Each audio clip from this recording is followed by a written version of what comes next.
Okay, we've got a lot to talk about today. I feel like so much has happened, and it's great.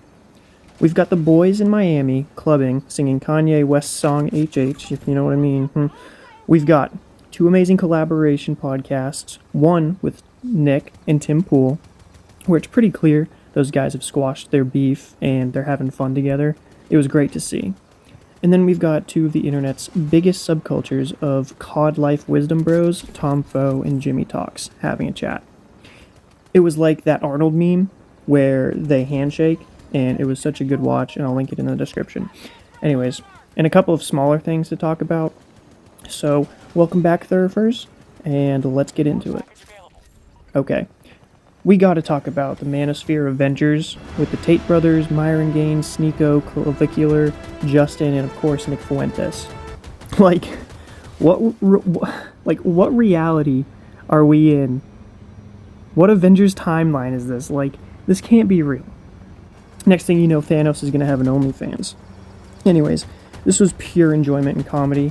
Clav casually talking about meth and Nick not enjoying the club, and I don't blame him. I think the club is stupid and it's a waste of time and money. So Clav and Clav even said he'd bring girls over for Nick, and Nick's just shut it down, and good for him. I'm so glad he's staying with his convictions. But the crazy part is when someone, supposedly Sneeko, got the DJ to play the infamous Kanye song, Hail, like the frozen rain balls, and then Hitter, kind of like baseball, because I don't want to say certain things for YouTube. Somebody got them to play that song at the club. On Sunday, video began surfacing on social media showing several white nationalist influencers at Vendome nightclub while the song Hail Hitler by rapper Yee was playing in the background. Bro, this is so funny. Say what you want, but I know so many guys secretly smirking and laughing hysterically. It's just pure comedy gold. And obviously the boomers and older generation won't understand this humor, even if you explain it to them. Like the mayor having a Karen freak out over it on the news. Bro, these guys baited you so hard, and you failed. The club loved it. People had a great time just from the videos I've seen. People, went crazy for this. They were throwing Romans left and right. It was awesome. It was great to see. And these people are upset because they're offended. Come on, stop being a Karen. It's clearly the boys having fun, playing a joke song. We all know in our own friend group, there are those funny songs you play that make the group laugh and spark a good time. So stop making a mountain out of a molehill. Saying a group of white nationalists, that has to be the funniest spin I've heard. Clav and Nick are the only two white dudes in that group. Myron, Fresh, Sneeko, the Tates, they're black or half black.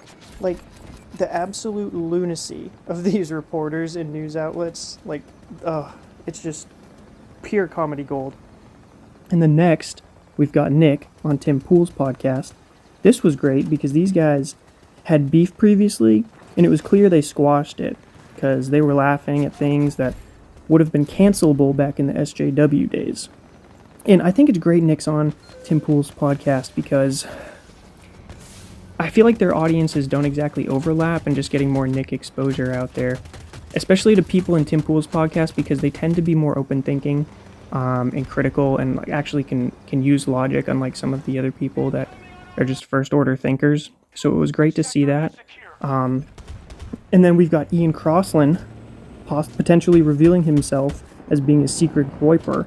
Now, I'm not saying he is, okay? I'm not saying he is, but he's certainly open to the ideas Nick proposed and supporting some of them.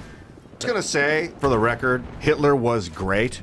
And I mean that by in scope and stature. Let me That's why I wanted you on. It's like Alexander the Great. He was a psychotic murderer. Wasn't a good guy, but he was great in scope and scale, as was Hitler. The largesse of his knowingness is all-encompassing. Everyone pretty much knows who he is. Disavow. So in that, he was Ian's just trying to push buttons. Did you like that one? He was just trying to piss people off because he knows they're going to clip it. And Hitler was great, Wasn't even good, but you could argue that he was great. Even when Tim tried to trap Nick in a race-based question, Nick was like, no, bro, it's more than skin deep. And I think Tim knew that, so I'm not really sure why he even asked. But it was wonderful to see Nick get out and just be on more podcasts. The media blitz with Piers Morgan, Steven Crowder, Bradley Martin, Tim Pool, and way more is exactly what young men need if we're going to fix the mess the older generations made. And I've noticed that when people interview Nick, they realize quickly that his ideas and policies are actually good. Like, just objectively, they are good. They realize the media spin on him is wrong, and it forces each person's viewers, their audience, to contend with these points. It's exposure. It's common sense. Now, all we need is Joe Rogan to interview Nick, which is weird because Joe talks about Nick a lot, and I'd bet that he wants to talk to him, but won't because of Nick's public perception, which is a shame. But this stuff literally is breaking the glass ceiling for young men. We need this. We finally have boomers and Gen X taking note. For example, I recently met a lovely old lady at a local petition to ban males from female locker rooms. Common sense, no dip, right? And she was going off about how terrible the country is for my generation. I was literally stunned. She's explaining how her grandchildren can't find good jobs, can't afford rent or a car, or any of the basic American dream features that she had essentially taken for granted. She was even talking about how immigration, illegal and legal, is screwing young workers. Like, guys, it's working and I've seen proof. Granted, it's anecdotal, but, like, this is happening. So, just have hope. Believe in Jesus, because despair is a sin, because we're not trusting in God. And I've fallen into it, I've fallen into despair. But it's clear the times are changing, so take that white pill. Moving on, we've got a banger collaboration between Tome Foe and Jimmy Talks. These guys are hard to describe, but in essence, they're Gen Z guys who've seen the BS of the current situation and refuse to participate in the rat race. They have based commentary akin to Groypers or disaffected right-wing libertarian-ish. It's kind of hard to put a label on these two, but just think in that line. So they're like normal guys realizing the world's messed up. They find self-improvement, they find Jesus, and they find an alternate path. It feels like an Xbox Live party where the boys are having their philosophy session, which can sometimes be the best Xbox Live you've ever been on. And it's beautiful. You really should go watch it. Because they hit on big topics like immigration, the economy, various self-help motivation, race, and the great noticing. And that leads me to the big takeaway from this video, the great noticing.